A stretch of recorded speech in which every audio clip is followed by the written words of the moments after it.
Ayan guys, at dahil wala nang mais na anin na, ayun, susunog din naman itong mga to.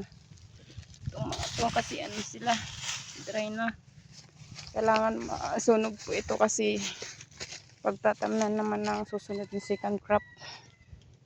So ayan, inot-inot pong sinusunog ni Kuya. Hindi ako makalapit-lapit po doon kasi mainit na, mag-overheating naman itong gadget ko. Ayan, susunugin niya na po ng konti tapos naglalakad na po yung apoy. Sinusundan niya kung saan yung mga itong mga dry na to. Pag napaapoyan na siya dyan, lalakad na rin yung apoy ng paganyan. Susundan kagaya nun. Hindi naman ako makalapit dyan kasi mausok. Saka mag-overheating tong phone ko. Yan, inot-inot sinusunog para malinisan po dyan guys, kasi magkakaroon na naman ng second crop dito. Then at yung side na lang, yan, lilinisan ko. Lilinisan namin. Yan, kaso kasanong ako makalinis, mausok.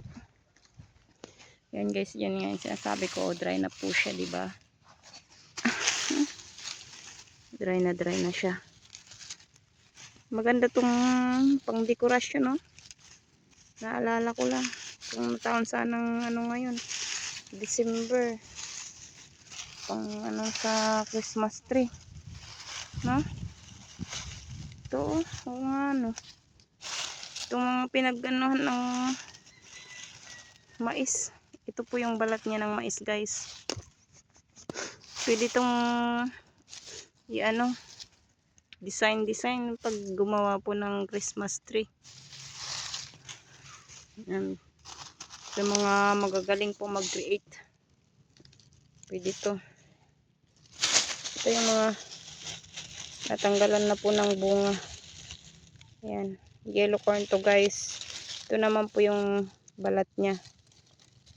Yan. So ngayon dahil wala na, kaya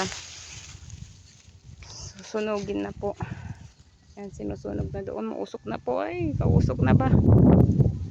Pupunta na dito sa akin yung usok.